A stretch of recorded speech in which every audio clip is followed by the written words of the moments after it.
Good morning बच्चों। हम लोग आज विज्ञान में वायु के विषय में पढ़ने जा रहे हैं। वायु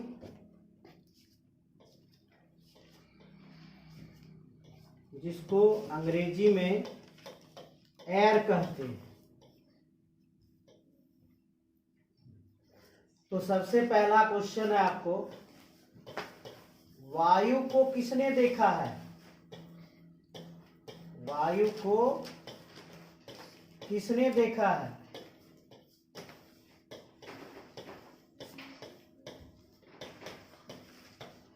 तो आप इसका उत्तर क्या देंगे? वायु को किसने देखा है? तो वायु को किसी ने नहीं देखा है। वायु को किसने देखा है? वायु को किसी ने नहीं देखा है। तो इसका उत्तर क्या लिखेंगे? इसका आंसर क्या होगा? वायु को किसी ने नहीं देखा।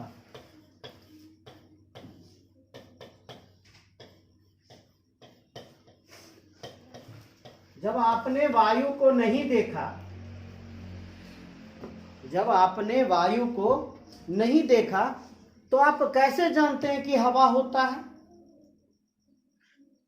तो यह क्या है? यह एक एहसास है, यह एक महसूस है। हम क्या करते हैं? हम महसूस करते हैं कि हवा है। तो कैसे महसूस करते हैं? वृक्ष की पत्तियां हिलती हैं, वृक्ष की पत्तियां हिलती हैं, और ये पत्तियां क्यों हिलती हैं? वायु की गति के कारण। ये पत्तियां क्यों हिलती हैं? वायु की गति के कारण। वायु की गति के कारण जो पत्तियां हिलती हैं, तो हम लोग क्या कहते हैं? हवा बह रही है। जब वृक्ष की पत्तियां, फसल की पत्तियां जब हिलने लगती हैं, तो हम लोग क्या कह देते हैं? हवा बह रही है। उसी गति का एहसास हम करते हैं और कहते हैं कि हवा है। आप ऐसा कीजिए, कुछ देर तक नाक को बंद करके रखिए। क्या आप रह सकते हैं इस तरह से? नहीं, आप नहीं रह पाएंगे। आप में कुछ एहसास होगा कि जल्दी नाक को छोड़िए, हम श्वास को अंदर लेंगे। इसका मतलब श्वसन की क्रिया का एक अवयव है जो हमारे वातावरण में मौजूद है, जिसको हम अपने शरीर के अंदर ले जाना चाहते हैं। तो हम लोग जानते हैं कि श्वसन की क्रिया के लिए क्या आवश्यक है? श्वसन की क्रिया के लिए, श्वसन की क्रिया के लिए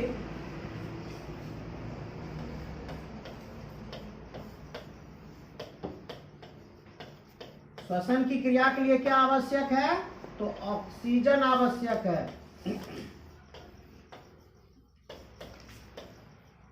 और यह ऑक्सीजन क्या है? हमारे वायुमंडल का एक अवयव है। हमारे वायुमंडल का एक अवयव है ऑक्सीजन। आगे पढ़ेंगे हमारे वायुमंडल में क्या क्या है। लेकिन इस बात को जानिए कि श्वसन की क्रिया के लिए जो ऑक्सीजन आवश्यक है, हम उसे देख नहीं पाते हैं। हम उसे देख नहीं पाते हैं कि हाँ, वायुमंडल में ऑक्सीजन मौजूद है। और हम जो आप देखते होंगे कि यदि किसी लोगों को मतलब दम घुटने लगता है, तो उन्हें अस्पताल ले जाया जाता है, उन्हें ऑक्सीजन का सिलेंडर लगाया जाता है, अलग से उन्हें ऑक्सीजन दिया जाता है, वो ऑक्सीजन का श्वसन करता है, उसका दम फूलना घट जाता है। तो इसका मतलब है कि वायुमंडल में कोई ना कोई अवयव मौजूद है, जो अवयव हमारे शरीर के लिए बहुत ही महत्वपूर्ण है। हम देख नहीं पाते हैं लेकिन एहसास कर सकते हैं कि हाँ, वायुमंडल में ऑक्सीजन मौजूद है। इसी एहसास को जानने के लिए हम हवा को, वायु को पढ़ रहे हैं। तो वायु कहां मौजूद नहीं है? क्या क्वेश्चन मिला आपको? वायु कहां मौजूद नहीं है?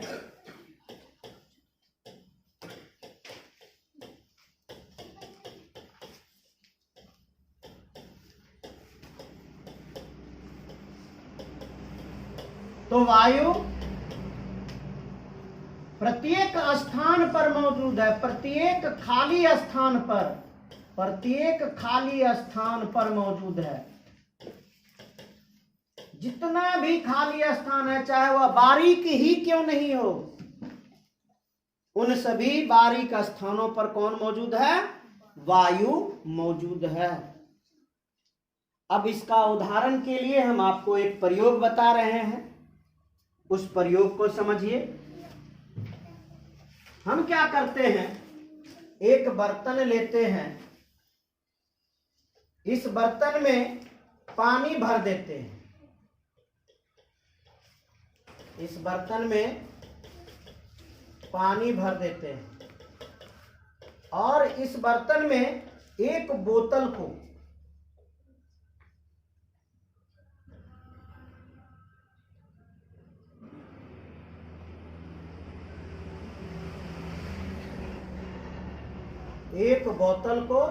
उल्टा करके इसके अंदर डाल देते हैं। आप पाएंगे, जब इसको आप उल्टा करके देखेंगे तो आप पाएंगे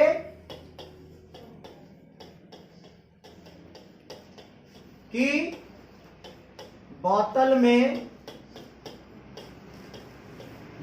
में पानी प्रवेश नहीं कर रहा है।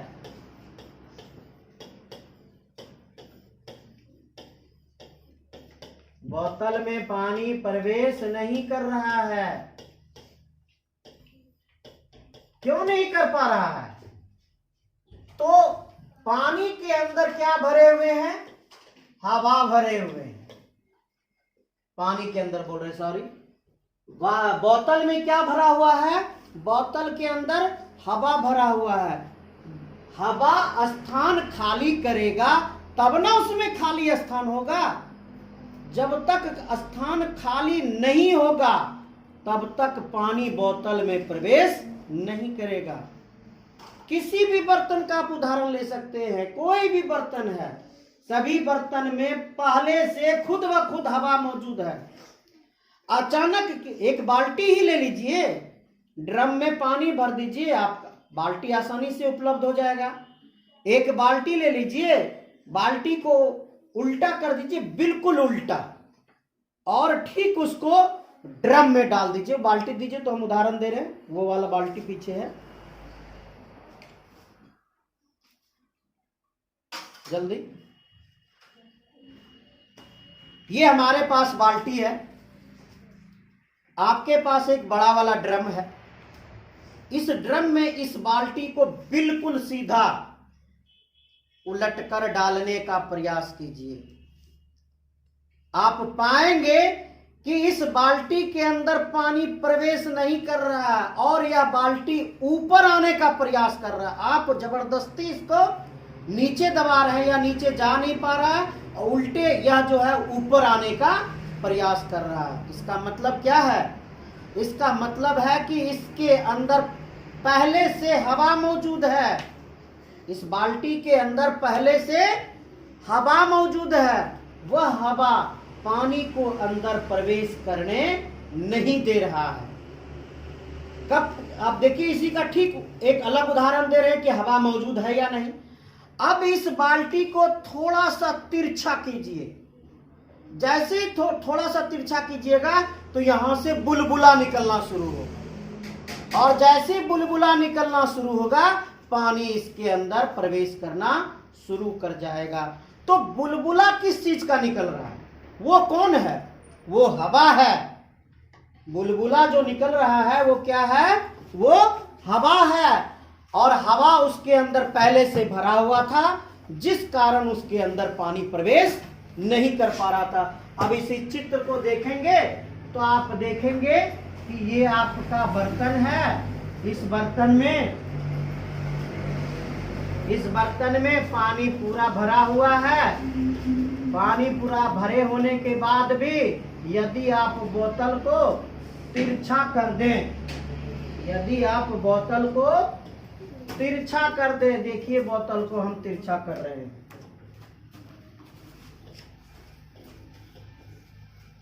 यदि हम बोतल को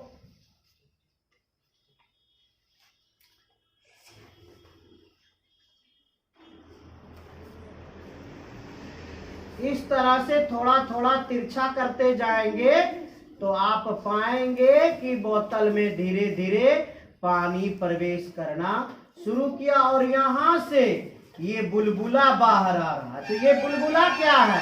ये बुलबुला हवा है जो कहां से बाहर निकल रहा है? जो बोतल से बाहर निकल रहा है। यह बुलबुला कहां से बाहर निकल रहा है? बोतल से बाहर निकल रहा है।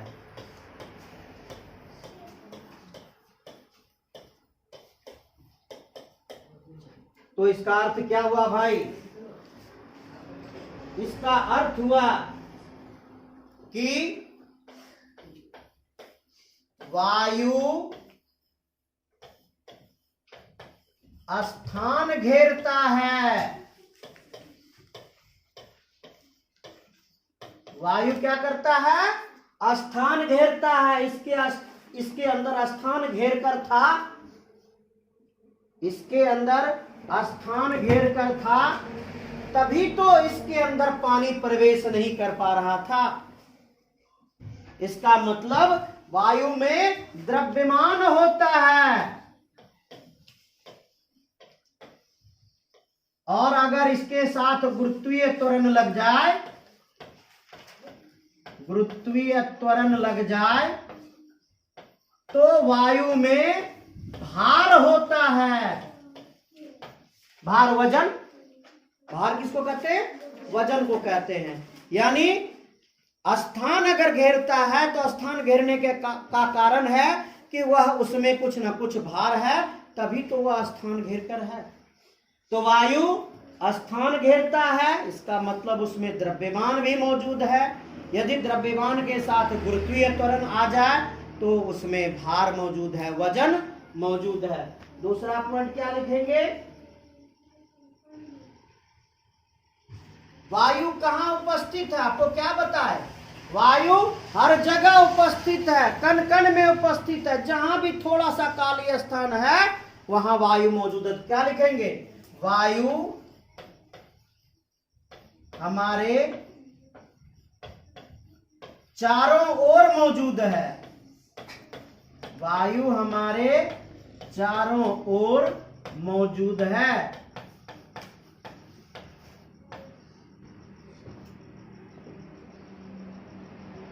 आपने वायु देखा तो आपका उत्तर उसमें क्या था? नहीं, मैंने वायु नहीं देखा।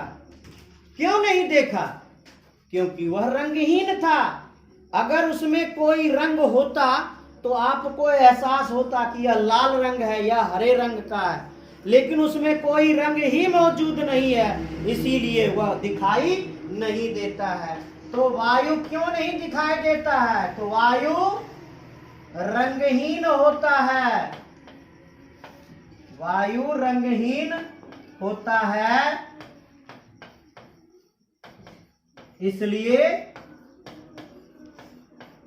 इसलिए दिखाई नहीं देता है।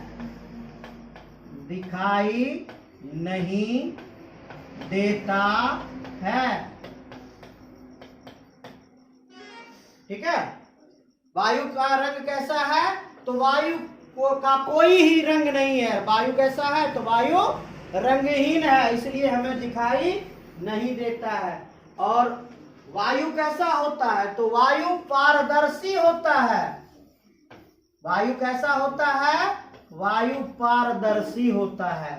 पारदर्शी का अर्थ समझते हैं? पारदर्शी होता है।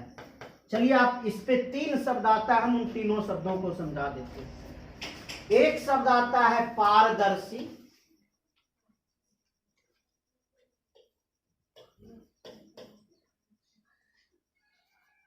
पारदर्शी। दूसरा आता है अपारदर्शी, इसका स्पेलिंग है ना,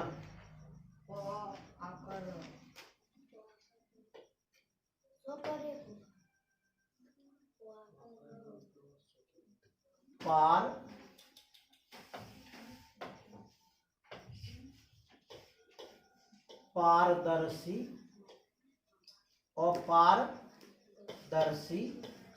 और तीसरा होता है पारभासी। तीसरा क्या होता है? पारभासी, दंत स्व।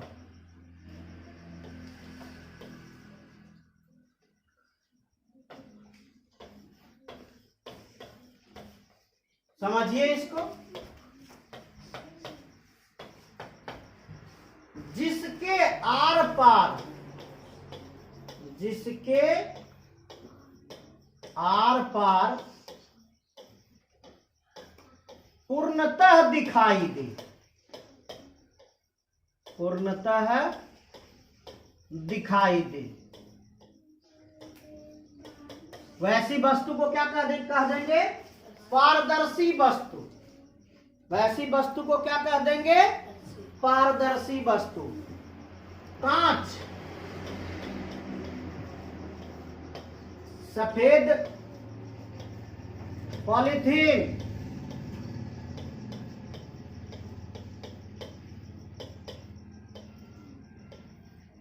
अरे भाई आप जो चश्मा पहनते हो, क्या चश्मा में शीशा नहीं होता है? चश्मा में ग्लास नहीं होता है? होता है। और हम आर पार देखते हैं उसका? बिल्कुल आर पार देखते हैं। अगर आर पार नहीं देखेंगे तो, अगर चश्मा पहन के हम किताब पढ़ रहे हैं, अगर आर पार स्पष्ट दिखाई नहीं देगा तो हम किताब पढ़ पाएंगे? नहीं पढ़ पाएंगे। इसका मतलब है कि चश्मा में जो कांच लगा होता है वह कांच बिल्कुल पारदर्शी होता है, यानी उसके आर पार हम पूर्णतः देख सकते हैं। अगर हम आर पार पूर्णतः देख सकते हैं तो वैसी वस्तु को क्या कह देंगे? पारदर्शी वस्तु कह देंगे। कोई दिक्कत समझने में? अपारदर्शी वस्तु, जिसके आर पार दिखाई ही नहीं दे, जिसके आर पार दिखाई नहीं दे। अरे भाई काठ है, जिसको आप क्या कहते हो? लकड़ी।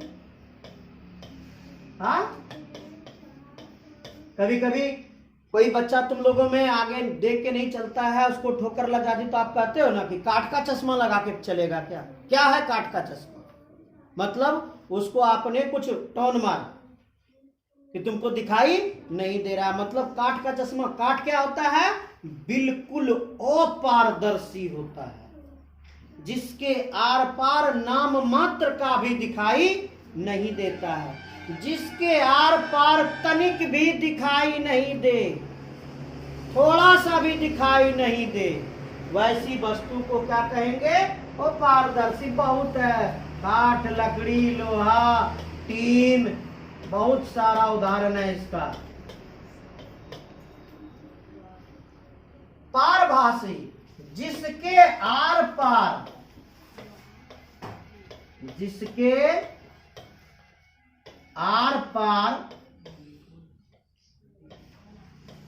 धुंधला दिखाई दे, जिसके आर पार धुंधला दिखाई दे। घिसा हुआ कांच, घिसा हुआ कांच। तेल लगा हुआ कागज, तेल लगा हुआ कागज। ये देखिए घिसा हुआ कांच। घिसा हुआ कांच क्या है? आपका ही चश्मा है, उस चश्मा में जो कांच लगा हुआ है, अगर उसमें कुछ रगड़ आ जाती है, रगड़ आने के बाद उसको अगर रात में लगाकर चलते हैं, आप पर कोई प्रकाश पड़ती है, तो वह प्रकाश आपके आंख को धुंधला देता है, उससे आर पार आप आसानी से नहीं देख पाते हैं। तो जिसके आर पार हम आसानी से ना देख पाए, या जिसके आर पार धुंधला दिखाई दे, कागज है, आपके सिर में तेल लगा हुआ है, कागज को थोड़ा सा सिर में रगड़ लीजिए। आपको बिहार का मानचित्र बनाना है, आप किताब को पलटिए, उस तेल लगे हुए कागज को उस मानचित्र पे रख दीजिए। पूर्णतः तो दिखाई नहीं देगा वो मानचित्र, लेकिन मानचित्र कैसे कैसे बना हुआ है वो थोड़ा थोड़ा दिखाई देता है। वह कुछ ना, उसका भाग कुछ ना कुछ दिखाई देते रहता। आप उस पे धीरे धीरे हाथ को घुमाते जाइए, नक्शा बन के तैयार हो जाएगा। तो उसको क्या कहते हैं? उसको पारभासी वस्तु कहते हैं। दिखाई तो नहीं दिया, लेकिन उतना सा दिखाई दिया जितना से काम चल जाए। धुंधला दिखाई दिया, तो वैसी वस्तु को कौन सी वस्तु कहेंगे? पारभासी वस्तु। तो हवा क्या है? हवा पारदर्शी वस्तु है। हवा के आर पार हम लोग स्पष्ट देख सकते हैं। हवा के आर पार हम लोग स्पष्ट देख सकते हैं, पूरी तरह से देख सकते हैं। देखते हैं, आप बाहर देखिए, हवा मौजूद है, लेकिन आपको बहुत दूर तक दिखाई देता है। कहता है मनुष्य की जो आंखें हैं, इसकी जो दूरतम बिंदु है वह अनंत है। हम अनंत तक की वस्तु को देख सकते हैं। आप रात में तारे को देख लेते हैं या नहीं? आसमान में जो तारे हैं रात में आप देख पाते हैं कि नहीं? देख पाते हैं ना। तो तारे कितनी दूरी पर मौजूद है? तारे अनंत दूरी पर मौजूद है। तो हम देख लेते हैं कि नहीं? तो हमारे आंख का जो दूरतम बिंदु है वह अनंत है, हम अनंत तक देख सकते हैं। तो उनके बीच में हवा मौजूद है या नहीं? फिर भी हम देख लेते हैं। इसका मतलब है हवा क्या है? हवा पारदर्शी होता है, हवा रंगहीन होता है। ये हवा का गुण है। तो इससे आपका क्वेश्चन क्या निकलता है? वायुमंडल किसे कहते हैं? आपने क्या कहा? हमारे चारों ओर हवा मौजूद है, हर जगह हवा मौजूद है ना। हवा कहाँ नहीं मौजूद है? जहां भी खाली स्थान है वहां पर कौन मौजूद है? हवा मौजूद है। तो वायुमंडल किसे कहते हैं? वायुमंडल का परिभाषा दें।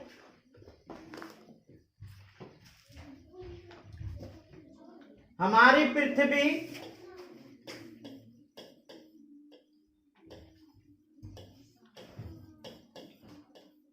वायु की परतों से घिरी हुई है।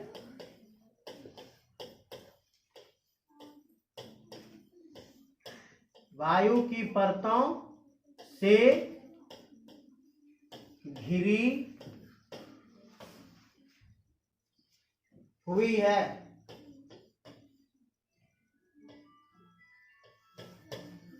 इसे ही वायुमंडल कहते हैं।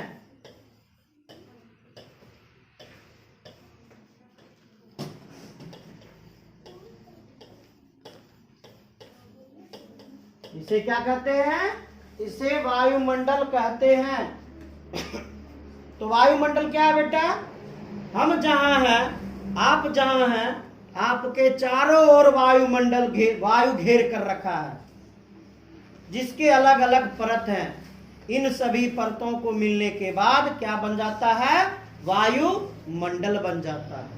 तो वायु की जो परतें हैं, विभिन्न परतें हैं, इसका मतलब इसमें विभिन्न अवयव मौजूद हैं। वायु में अलग अलग प्रकार के अवयव मौजूद हैं। तो वायु में कौन कौन अवयव मौजूद हैं, अब उसको लिखना है। तो वायुमंडल में जो पहला अवयव मौजूद है, उस पहले अवयव का नाम क्या है? उस पहले अवयव का नाम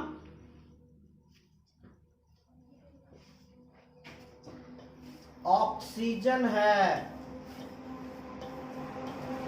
उस पहले अवयव का नाम क्या है? ऑक्सीजन है। क्यों ऑक्सीजन लिखे? क्योंकि ऑक्सीजन का प्रैक्टिकल आपके पास है। थोड़ा देर नाक बंद करके रहिए तो आप नहीं रह पाएंगे। इसलिए हवा में क्या मौजूद है? ऑक्सीजन मौजूद है। और यही इसका प्रैक्टिकल है। आप कैसे कह सकते हैं कि हवा में ऑक्सीजन मौजूद है? इसका हम दूसरा प्रैक्टिकल भी बताएंगे, प्रयोग बताएंगे। लेकिन पहला प्रयोग क्या है कि आप मुंह को बंद कर लीजिए, नाक को बंद कर लीजिए। क्या आप कुछ देर तक रह सकते हैं? कुछ देर तक रहिएगा, लेकिन कुछ देर के बाद आपको अकबकाहट होगी कि जल्दी से मुंह खोलो या नाक को खोलो। क्यों खोलो? क्योंकि हमको ऑक्सीजन अंदर लेना है। तो पहला अवयव क्या है? ऑक्सीजन मौजूद है। और ऑक्सीजन की मात्रा हमारे वायुमंडल में कितनी है? 20.99%। हमारे वायुमंडल में ऑक्सीजन की कितनी मात्रा मौजूद है? 20.99%, जिसको आप क्या लिखते हो? लगभग 21% लिखते हो। इसी को आप लिखते हो लगभग 21%, लेकिन वास्तविक मान क्या है? 20.99%। अब हम आपको इसका दूसरा एक प्रैक्टिकल बता रहे हैं कि क्या हवा कहां कहां मौजूद रह सकता है। एक बर्तन लीजिए, इस बर्तन में पानी भर दीजिए, भर दिए। इसमें एक मछली रानी को छोड़ दीजिए।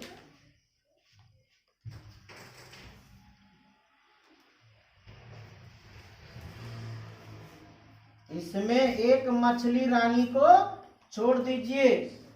कुछ देर तक इसको ध्यान पूर्वक देखिए। क्या मछली रानी इसमें जिंदा है या नहीं? मछली रानी को कोई दिक्कत है क्या? तो हम क्या पाते हैं? इसमें मछली रानी को कोई दिक्कत नहीं है। अब क्या कीजिए, इस मछली रानी को निकाल कर दूसरे बर्तन, पानी भरे बर्तन में डाल दीजिए और उसको वहां छोड़ दीजिए। फिर इसी बर्तन को जो पानी भरा बर्तन, इससे हमने क्या किया? मछली को बाहर निकाल लिया था ना। अगर मछली को बाहर निकाल लिया तो बर्तन खाली हो गया, सिर्फ पानी बचा। इसी बर्तन को आप क्या कीजिए, अब एक स्टोव लीजिए और इसको पूरी तरह इसके पानी को उबाल दीजिए। पानी को क्या करेंगे? उबालेंगे।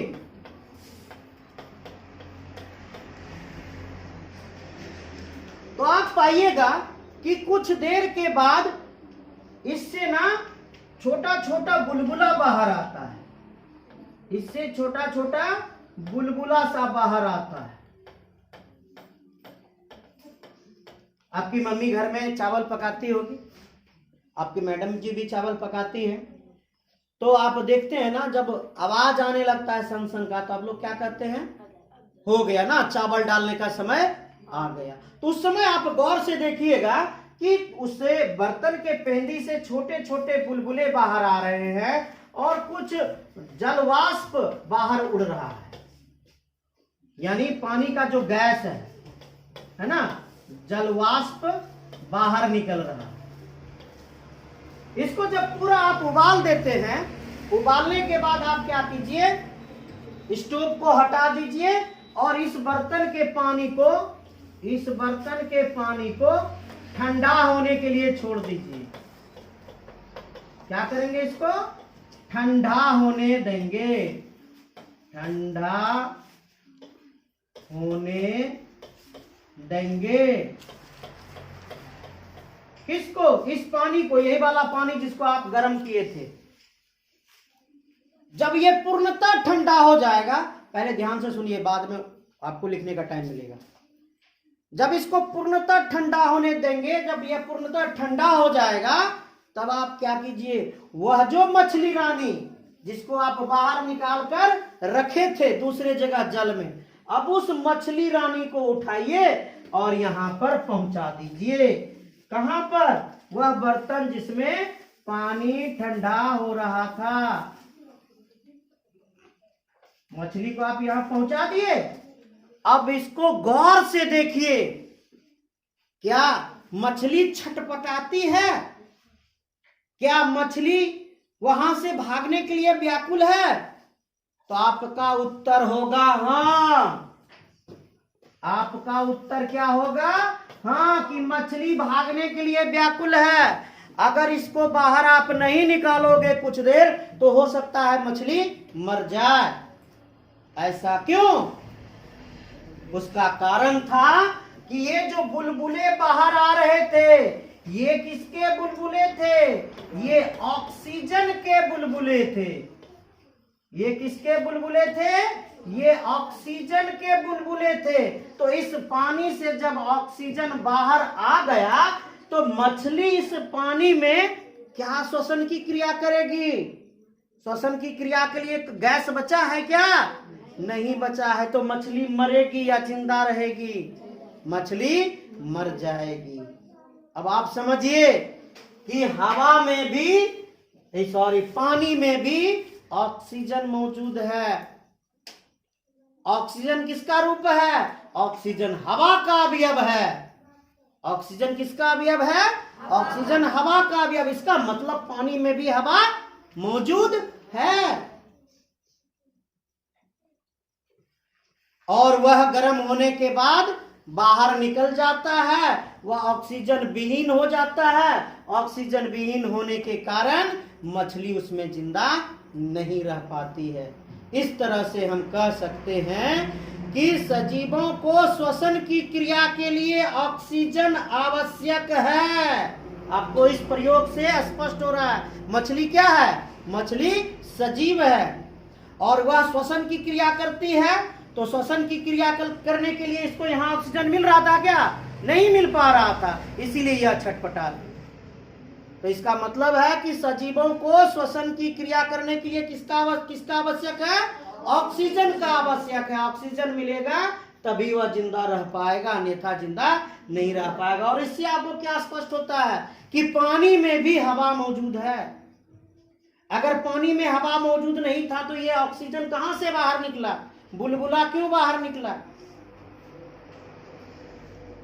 तो हवा कहां नहीं मौजूद है? जहां भी इसको थोड़ा सा खाली स्थान मिलता है, हवा वहीं पहुंच जाता है।